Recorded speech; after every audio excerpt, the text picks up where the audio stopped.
I'm so glad to make it come on, beautiful, to the sky. I love you more.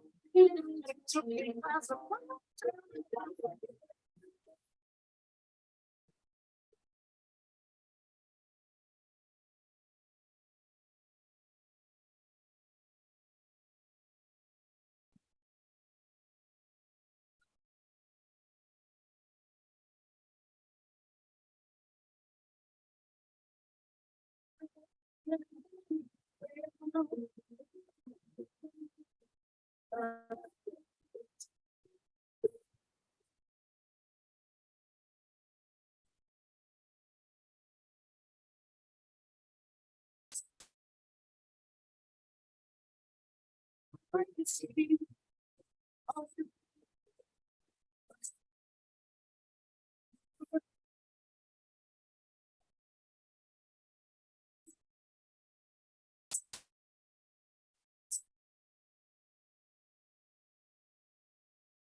but I can't.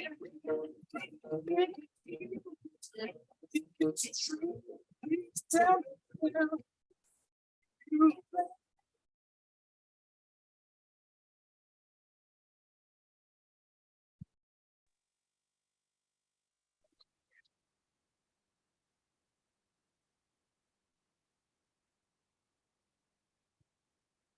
Ah, that was fun. That was I like that a lot. Good. Who is this? Who is the singer? I couldn't hear the music. I heard it was cutting out on my side. Oh, was it? Dang Yeah. it. Maybe I don't know what I'm doing. I tried. That'll be Well, it could just be my connection too. Oh yeah, it could be. It was Marvin Gaye. Marvin Oh. Gaye. Yes, sir. I love that guy, that one. Oh, they're so good. But now I think I can get that going a little bit so everybody gets a chance to get in. Cool. And that's good. So tonight will be kind of fun because I don't know if we've talked about the upper cervical area, which is a pretty, oh man, the amount of information I could just dump would be, it's a lot. So we're going to go through some major fundamentals, what this area means, in your life and everything else. And hopefully we can break it down as, because there's so many muscle structures, neurologics that go with this. I see it every day. The things that you can have show up as far as like they think there's like disease symptoms or whatever, and just be this upper cervical area is pretty massive. So we'll start with our stuff. Did you find anything this week, Amy, before I start my big list of stuff? It's Did I not find really. it? Yeah, Find anything interesting or new? No. Okay. I have one that'll fit your stuff very well. Yeah. But the first one is actually G, right? G, or how you say that? GHEE. So Oh. it's a, I don't know what it is. That's a great question. I know they replace it for butter. I know what Hold it on. feels like. I think it's wheat. Oh, what is it? All right, I'll let her go find that. But as she's talking about it, so G is, they're finding that it's actually better than butter. So my take has always been natural all the time. Yeah. What is it made of? Clarified butter, free of lactose, casein, gluten, sodium. Okay. The ingredients say clarified butter, in parentheses, milk. Okay. So it could be that. It could be so whatever G is, it is a different texture of things, right? So, but they're actually saying use it for cooking just like you would with butter, Yeah. right? So, Yeah. but they're finding that there's more health benefits that are in there because of the separations or anything like that. And in what you hear is like Ayurvedic medicine, which is kind of like Chinese medicine, or those kind of things. It's the go-to usually for every cream that they ever make with any kind of herbs. So they use G as the substance in there. Okay. So, and it's fascinating for that. So what they found was it's been used for cooking forever, but they used it for massages, herbal ointments, rashes, and burns. So those are major stuff that Ayurvedic medicine uses G for. So imagine now that we know a lot more about herbs, what you could actually like mix in there. So that'd be kind of interesting. Yeah. And if it's food grade, if you're cooking with it, then you know it's good, right? Yeah. Oh, that's it. Okay, I put even the definition down. That's so funny. So the milk is separated from the fat, so the lactose as well as the casein is gone, making it better than butter if you have allergies or sensitive to dairy products. Ooh. So that could be good. So that could be your changeover instead of going to some synthetic garbage that's going to hurt you with trans fats. Yeah. Then you could actually go to G, and you won't have any of those lactose issues or the casein actually too. So that's pretty cool. I found that is interesting. Yeah. So the next one is called your limbic system. So your limbic system is the part of your brain that deals with the emotion and reactive part of your brain. Okay. So it's responsible for filtering sensory and emotional information. And it sorts those things into two distinct categories, which we've talked about. It's kind of fascinating: safe or unsafe. So for us, it's growth or protection, right? So growth or protection is what I would say. And so what they're saying on that is that you could be as physically active as you want to be, and if that system is off, that fatigue of that will cause you more problems than even working out as much as you want. So that was the data that was out there. So if your limbic system is not under some kind of control or of your control, so like depression, anxiety, all those things, you aren't going to get, even no matter how much you work out, it's going to be hard to change your physiology for that. So I thought that was cool. That's where your psyche comes in, and it could be really effective for people, as Yeah. they're walking through those kind of things. So Yeah. that's pretty cool, especially if you're on this health journey, as you go. Mhm. So this one's kind of cool. Some researchers found a connection between central or smell and the central nervous system, that smelling menthol can improve your cognition.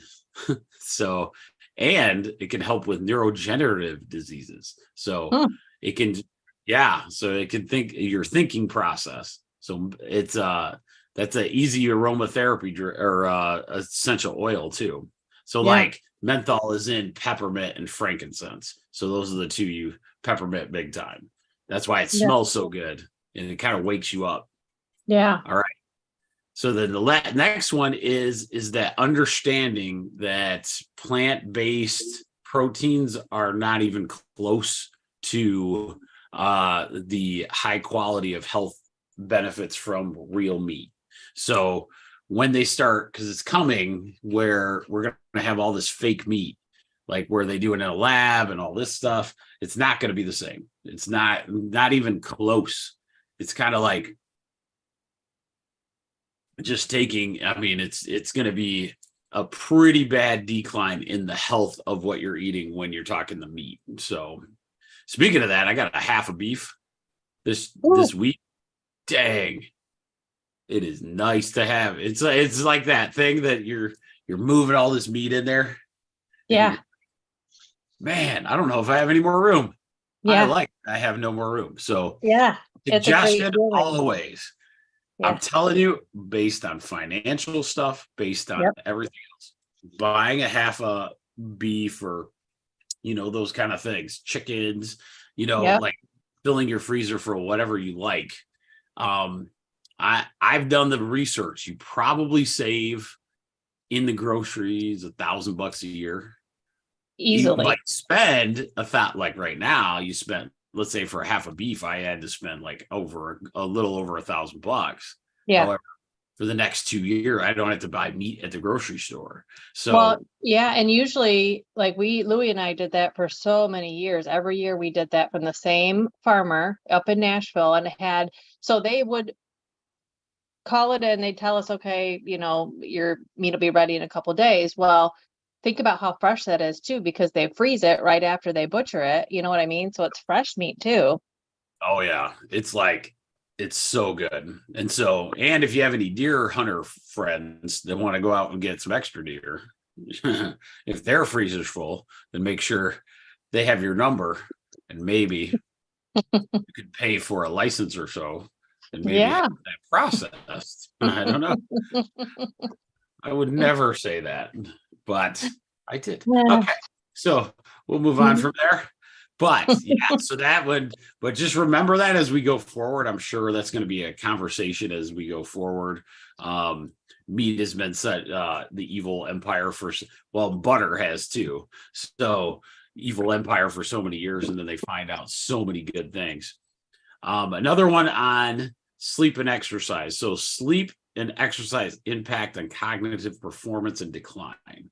So if you're exercising hard, but you're lacking the sleep, then again, you're going against yourself. So a lot of times you can actually cause yourself like rapid cognitive decline.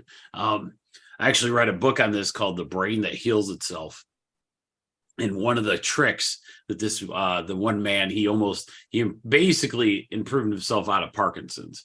And so when he did it, he was so obsessed with the workout portion that he was really working hard out every day, and he exhausted himself because of his age. He ended up getting worse and worse symptoms when he figured out that. So he just started going, you know what, this is too much. And he started getting a little depression. Well, then he started just walking. His wife forced him to walk with him because he stopped working out because it wasn't working, and that kind of thing. As he's walking with his wife kept reminding him of walking in a nice form, and he wasn't exhausted at the end of the time. He ends up figuring out he can reverse it. but he has to have the energy at the end of the day. So Amy knows this all the time. Like I talk about it constantly. Working out to a level that gets you really feeling good for the next few days is a big deal. So yeah, so those are the ones I had this week. Cool. Good. All right. So let's go into the upper cervical area. This will be good. So let me get to, okay. This is going to be a couple of YouTube videos in here this week just to show you guys. So let's start with, let's do this one. This is a really quick one we can kind of mess with as we do it. So this is only 20 seconds. So what we're talking about is this upper, it's called C1, C2, and the occiput. Those are three different things. I'm going to stop it right here. So your skull sits. Can you see that pretty good, Amy? Yeah. Okay. So it's kind of, so your skull sits on these little like saddles basically that are coming back and forth. Okay. One of the unique parts of occiput C1, C1, and C2. So you have three different vertebrae, or essentially three joint segments there. Those three do not have discs in them. Okay. So it's all ligament. So like as it's moving, it's a sliding joint. Kind of like think of your meniscus in your knee. It's essentially that same thing. It's like a slidey cartilage that goes back and forth. Okay. So this is the area that you're not going to have like a disc herniation because it doesn't exist there. So hopefully I get do a little quick shot, but that's the motion. That's the basic motion of it. We'll see. Yeah. So it's not going to show me. Let me go back. So stay right there. Okay. So your head sits on these two rocking motion saddles. Okay. Now, in most anatomy things that we're going to see, you're going to see just that motion. There's another big one that those saddles are allowed to go side to side, sway, right? So instead of being, if you're looking at the screen, I'll get on there and I'll be the model. Oh, come on. Oh, no. Well, so we'll go to the next one. But so the idea is as that moves up and down, that is okay. So right about there is where I want you. So this area, C1, occiput, C2, so many muscles, and it's so intricate. Look how close it is to, let me bring this a little wider out. So if you look here, this is all kinds of stuff. Here's your jaw, right? And so, but you're not very far away. You can even feel, so the way you find C1, the way we find it in school is find the corner of your jaw and go straight backwards. And then you've right underneath the saddle joint that you'll feel is like this little, what they call the occiput thing.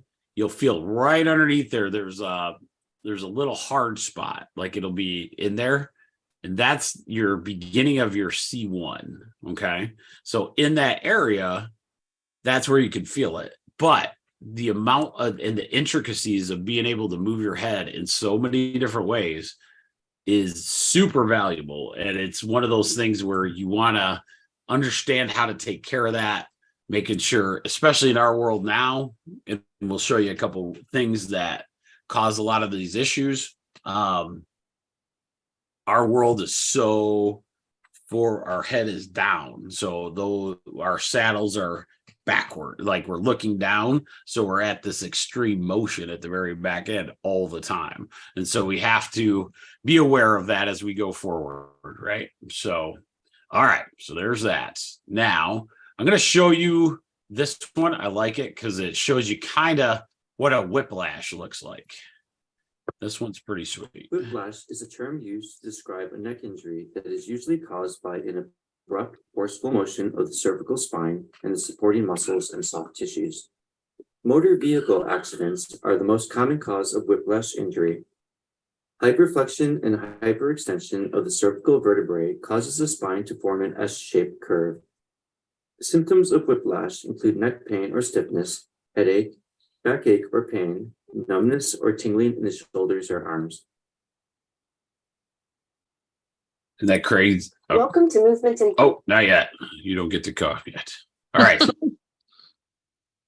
Yeah, she's later. That'll be the good Whiplash one. is a term So let me get to that used to describe a neck injury that portion. is usually caused by an abrupt, forceful motion of the cervical spine and the supporting muscles and soft tissues. Okay.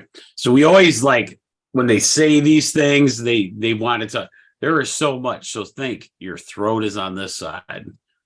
There's, I want to say 13 different muscles that attach to the back of your head here, right? And so this is a very good explanation of, and here's the biggest kicker of the whole thing. Your head, all of our heads weigh as much as a bowling ball. So if we have a head on a stick that's very small and it's as big as a bowling ball, that can cause some major issues like going forward. So when I almost cringe watching this video, even though it's like fake, because once you are a chiropractor and you know the amount of force that goes into this, take a bowling ball, go 35 miles an hour, put it on a stick, okay? Hold the stick, go with 35 and then stop. Watch what happens to the stick underneath, right? The bowling ball is going forward, right? The stick probably is breaking, right? Even some of the toughest metal you could put that bowling ball on, you're going to have some bending. So I bet you if you had an iron stick holding the bowling ball up, it would bend it. I believe that. Wow. That's how much force would be in there. So I have no proof. It might be one of our videos one of these times. I might actually do that. Rachel's challenging me, by the way, Amy, to sauerkraut because we got some cabbages coming. So Yeah. I try to do the old thing at night and see how it goes. Yeah. Awesome. I'm gonna try to make some because cabbage is cheap right now. Yeah, it's time. Lemon herb. That's what you got to do. So I'm going to show you this one. That is. In this video, we're going to be looking at some of the important ligaments. So these are in the cervical spine. Okay, before we start on these, we're not going to go through all of them, obviously, but look how many there are, right? So there are so many. If there's these many ligaments, so these are what you're looking at on the screen. Let me move us over here.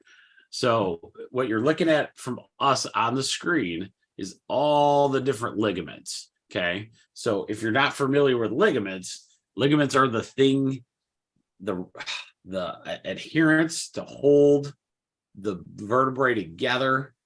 It's not muscle, right? So it's not these actual muscles or anything. The muscles are for movement, some protection on even more, but the ligaments are the ones, okay? So one of the biggest mistakes people get is chronic pain, right? So chronic pain, a lot of times, is injury to ligaments. Injury to ligaments causes us to have these major issues, like where either it's moving too much or, those kind of things. So there's that. Let me go see if there's any part of this because you guys don't want to hear about all those. Yeah, I think pretty much for that one, I just wanted to show you the ligaments. So you can see if you look at this picture, see how little tiny these discs are, right? And they're pretty solid in there. But look where all these little ligaments are. Which one looks more robust, you would say?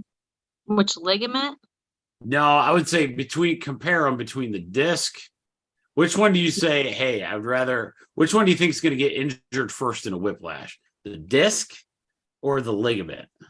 Oh, the ligament. That's what I would think, right? So because this one that one allows for way more motion than the actual disc does. So many, many, many times the injuries to our neck and the disc injuries that can occur really are disc or actually ligament problems that we got to get under control. And so that's where we'll talk tonight on some major cool stuff that you can do for that. So one of them, while we're talking about that, that's the stuff. If you've ever heard of what Amy goes through with this technique called gua sha, and gua sha is one that allows a person or a therapist to go into the actual ligaments and start to help that scar tissue out. So you have scar tissue within the muscle, but you also can get at the ligaments. Not too many things get to those ligaments and start to help that healing aspect of things. So that can be a big deal that way. So there you go. So this lady, she's really good on, we're going to talk in terms of some exercises you can do. So I'm going to let her go for a little bit. Okay. And then we will go from there. Okay. All right, here we go. Typically focuses on strengthening exercises to stabilize and support the joints where your head meets the top of your neck, where your cranium meets your cervical spine. Other names for these joints are your OA and AA joints, or your C0 to C1 and C1 to C2 joints. We have lots of different names for this area. We're going for the upper cervical spine, the top portion of your neck, where it meets your head. I've also posted 2 cervical stabilization videos, part 1 and part 2. Those videos are focused on the entire cervical spine, from the top where your head meets your neck, all the way down to where your neck meets your thoracic spine. In addition, I've created a cervical thoracic stabilization video focused on the lower part of your neck and upper back. So if you're experiencing issues throughout your neck and upper back, you might also want to check out those videos. The first thing we need to do is a posture correction to make sure that we're performing all of these exercises with good posture in neutral alignment. Start by sitting comfortably on a supportive surface with your legs straight out in front of you and feet supported on the ground. Next, we'll look at the pelvis. Be sure that your pelvis isn't rocked forward or slouched backward, but right in the middle. You should have a small arch in your low back. Now moving up the spine, lift your chest and relax your shoulder blades down and back. If you think of a string coming out of the top of your head, gently pull that string up to try to lengthen your spine as much as possible. Now, the final step is to do a little bit of a chin tuck. Bring your chin straight back to give yourself a double chin. This isn't tipping your head down or looking up, but retracting your chin straight back. And then relax. Now, in order to feel that cervical retraction a little better, let's do 5 chin tucks. So pull the chin back, pause, and relax. Again, tuck your chin, pause, and relax. Now, this is a very small movement. You're probably not seeing very much in this video. If you're starting with tall posture and you're not starting in a slouched position, there shouldn't be much movement here, and that's just fine. You may feel engagement of muscles deep in your neck, and that's great. You might also feel a little bit of a stretch at the base of your skull. That's great too. Continue 5 repetitions, just feeling that chin tuck, and then relax. Okay, to further progress the chin tuck, we're going to add a slight head nod. This is going to focus the movement all on the OA joint, the very top part of your neck. So we'll do the chin tuck and then a very slight nod and look down at the floor. This is a small movement. This isn't bringing your chin to chest. This should feel like your head is rolling this way, not moving forward at all. Tuck your chin first and then look down and perform a slight nod.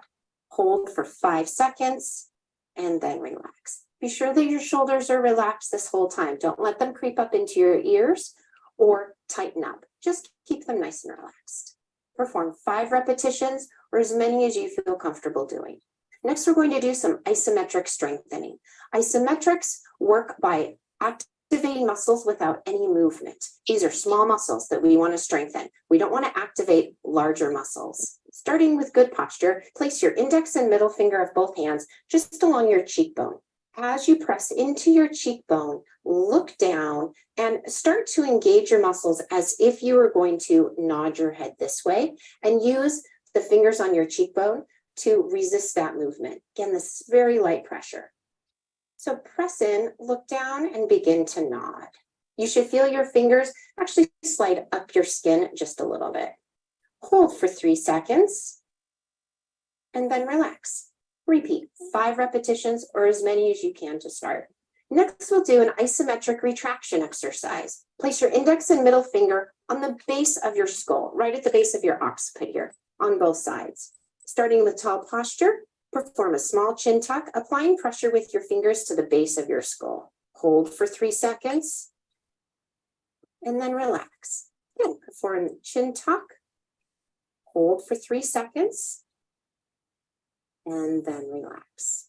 And perform 5 repetitions or as many as you can to start. Okay, now we're going to introduce a little bit more movement. This is going to be a rotation with a small chin nod. Start with tall posture, turn your head about 10 degrees to the left, and then perform the chin tuck with a very small nod, looking down toward the floor. Hold for 3 seconds, and then relax the chin tuck in the nod. Turn your head a little bit farther, another 10 degrees or so. Again, chin tuck and a little bit of a nod, and then relax. You should feel activation of muscles deep in the front of your neck and a bit of stretch at the base of the skull on the opposite side of the direction you're turning. So if you're turning your head to the left, you'll likely feel the stretch at the base of the right side of your skull. Okay, and then we'll switch to the right side. Start with tall posture, turn your head about 10 degrees to the right. Perform a little bit of a chin tuck and a small nod, looking down to the floor. Hold for 3 seconds. Relax. Turn your head another 10 degrees to the right. Perform the chin tuck and a small nod, looking down toward the floor.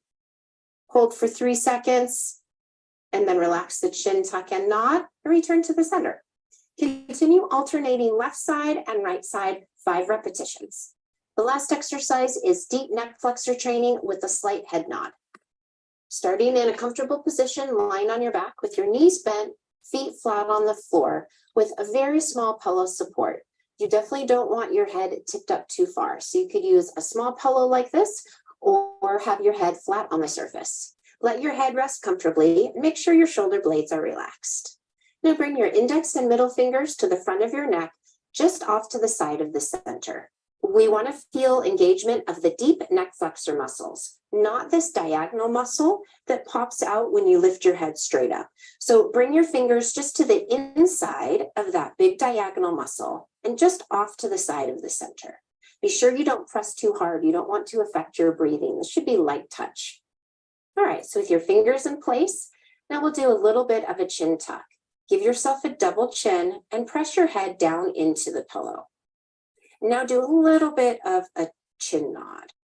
And you should feel engagement of muscles deep, deep down in your neck, underneath your sternocleidomastoid. This is a little difficult for me to do and talk at the same time. So you are likely to still see my SCM muscles pop out. But that's because I'm talking. I'm not able to fully relax while I'm doing this. Ideally for you, you'll be able to use your fingers to feel the engagement of those deeper muscles. All right. Hold the chin tuck for 5 seconds and then relax. Perform 10 repetitions or as many as you feel comfortable doing.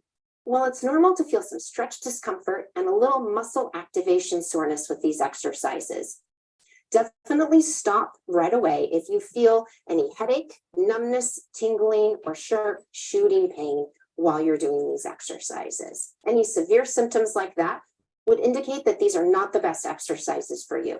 So stop right away if that occurs. A little bit of stretching at the base of the skull and feeling muscles activate in the front of the neck is totally normal. And that discomfort will go away as you do these exercises day by day, week by week. Start these exercises once a day. And if that feels comfortable for you, you could add in a second or third session for the day. Be sure to start slow and build up day by day as you feel that you can handle these exercises well. I hope these exercises are helpful for you to improve strength and stability and decrease pain in the area at the top of your neck, right where your head meets your cervical spine.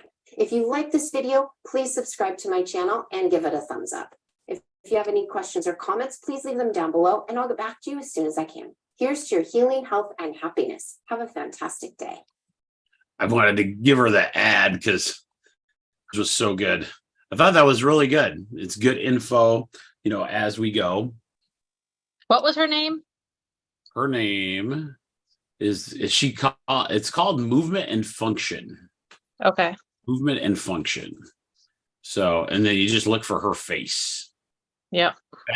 Elizabeth Beth Wagner. Okay. So yeah, because she does some really fantastic YouTube videos. And so Yeah. especially for our 1% tribe situation, I think that's all the videos I got. So that'll be good. All right, cool. So yeah. So as we go forward, that is the big thing I want to go through kind of the importance of this because I'm going to give you a story of a lady that I have actually this last week. So the last few weeks, I've had this lady that for 23 years of practice, she came in probably one of my first patients ever. She what they deemed it was called migraine blindness. So what would happen is she would when she got a headache, instead of just being a headache, it would literally start to make a tunnel. And so as the headache got worse and worse, her eyes got down to almost pinhole. Like she obviously couldn't drive, do any of these things. And one of my favorite experiences with this was that she came in as for chiropractic as kind of the last resort because she had been to Mayo, Cleveland, U of M, and her doctors just to try to figure it out. Prescriptions could kind of help, but we're not sure how they would help, except for maybe a placebo. Because I mean, once that thing hit, the blindness would be there. Maybe the headache pain would be gone, but the blindness would be there. I don't know why. I can't give you the function of why this occurred, but she came in and immediately, if you can kind of watch the screen, her head, instead of being here, was completely over here. And so people don't come in like this, right? They come in, let's see if I can do it on the current screen, like that. So they'll keep their eyes level to the earth, but their shoulders are way off. And you can see that throughout their entire back. A lot of times this will look like scoliosis. So or it is a scoliosis essentially. So, but it's one of the major causes of scoliosis in a person. Many people think it's a short leg or something's happened in their low back that causes the scoliosis to happen. In chiropractic research that's a little older, but not necessarily like out into the medical world, we understand that there's two locations that you can create a scoliosis. If I have a child that instead of being here, their head is tipped, but when they start to raise, they're going to come here and it's going to curve their spine all the way down, causing a scoliosis there. Okay. You can also have it from the pelvis, right? If when the kid starts to walk, you can see the pelvis gets shifted, and we've gone over that in other videos where it could be a short leg. It could be those kind of things. I'm going to do that with one. I'm going to take some short leg videos, some screenshots and stuff, because everybody needs to see those different like leveling and why it's important to get all this stuff evaluated. By the time, a lot of times the doctor has reached a kid that has scoliosis, the curve is either already on its way and that neurology is kind of built in, that it's really tough to catch any kind of those type of scoliosis. Most of the time, I would say 95% of the time, the scoliosis is actually, it's neurologically caused, but could have been prevented if the spine was working correctly when they're really young. And so that's why that is super important. And especially when we're talking occiput C1, the amount of females that have migraine headaches when they're 10 or 12, when the hormones hit, it doesn't mean necessarily that migraine headaches are from that. It just means that maybe their body's transitioning and now it's having a hard time with that methodology, like changing and going through those changes like that. So going back to my patient, she won't care. So her name's June. Amy will know who that is now. So what's happened currently is now I think she's 80. She's gonna kill me if she ever gets this. So she looks like she's 70 though. Shoot low, shoot low. Yeah, I think she she's looks like like she's 80. 70, maybe 65. But Yeah. she's up in the 80s, and what has happened is as she's starting to progress, she golfs every other day. She doesn't hurt anywhere, but she can feel her body. Her daughters are very concerned because of how much her body has started to move into this scoliosis. So what happened was I said, okay, let's adjust you, because every time we adjust her, like chiropractically, she's like straight up and down. So I said, all right, let's go get some physical therapy. Well, the physical therapist that she would go to was doing leg stuff, right? Like trying to fix her legs or short leg, and kept working her legs. And in fact, she'd be so fatigued after the therapist was done, her curve was actually worse. And so I go, okay, what's happening? What is he do? What are they doing? Because I can't remember where or whatever. And it was what kind of procedures are they doing? And so it was all legs and building strength in the lower portion. I go, we need upper back stuff. We need neck things. So I contacted my physical therapist that knows me pretty well. So I called him and I said, listen, we're going to do upper back. And this is a scoliosis you guys may not have been trained in, but it started with her occiput. That was the whole main cause. And so you have to kind of figure out a determination there. The patient can really determine that too. So here's something crazy. Like, so let's say I have Amy come in and she's hurting all over. Okay. One way that you can kind of deduce this, and it works. It works pretty good, but you have to like have some faith in the process. But so let's say Amy comes in and her elbows are killing her, maybe her knees are hurting, and she wants to get adjusted. So we take Amy and all we do is adjust her upper neck for that visit, right? And see how she feels. And so what happens sometimes, those people go, oh my God, like everything kind of morphs because you got the whole spine's not messed up. That's what a lot of people don't understand. There's always something. And if we can get the right one, essentially you could move one bone and get the whole thing to adapt right back around it, right? So now you can do that same thing. Sometimes let's say that didn't do anything. It kind of reacted back to, oh, I'm still hurting, maybe the next time. So next time we do the lower back, right? So then we could do the lower back portion and see what happens.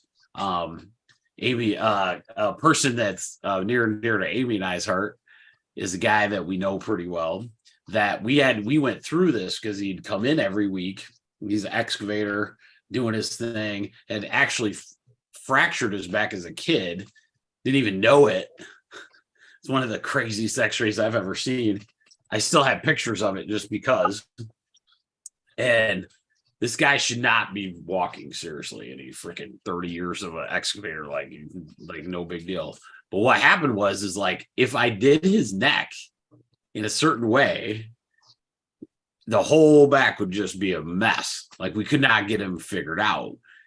However, if I did his low back, right, and left the rest of him alone, life would be good, right? And so now he's understood maintaining that, at least getting the low back. Maybe we do a little bit here and there from other things, but the main one, we want to go after the main one first, and then everything else starts going out of there. And so that's where, I know that's a little off topic, but with these C1, C2s, chronic migraines, TMJ, Bell's palsy, so many conditions. Twitching of the eye, that was one this week. That was kind of funny. Eye twitching all the time during, say, number one, water, little magnesium, make sure the muscles work again. We adjusted her neck and it went away, right? So simple thing, but at the same time, there's so many pieces to that. Bell's palsy, if you know anybody, they should be doing chiropractic like right away. That stresses me out like crazy when they don't do it for a year. Sometimes they can be stuck with not being able to move the side of their face for like a year and a half. and just because of lack of knowledge that we don't know that stuff. So those are some things. Amy, you got any other stuff Mm, or any questions? no, I'm She trying to think does a if I good have, job. oh, Those little tiny movements, Yeah. huge deal Yeah. in our 1% tribe. Just add them to your day to day. I've learned, like, after researching, I really like the way she did this one and then down, but then the turn, do that. Yeah. And then, those are fantastic. So if you Yeah. add that to your 1% daily routine habits, hopefully all of you have been doing a lot of those. If you haven't, go back to the old videos, maybe. Yeah. We're excited about that. So we'll just but yeah, with those videos, sometimes you can learn those different movements and you will notice super massive gains versus once every 2 to 3 weeks, right? So I'm going to Yep. open the floor to questions. I'll do that. So Jess, do you have any questions for us? No questions. Good. Excellent. All right. Christy, are you got any questions for us?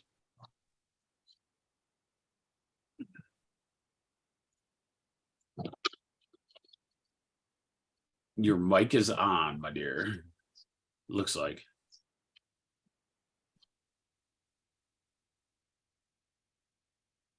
Oh, now it's good. Okay. So if you guys don't have any questions, that is awesome. I kept Amy last time. I was like, man, this is like good weather stuff. By 9 o'clock, I'm like, woo. That was I like, know. I know, this is perfect. So I want to thank you guys because we did another stream tonight. I didn't tell you that part. That's kind of cool. We're on like the Twitter stream now. Ooh, the Twitter. Yeah, so we got the Twitter or the X.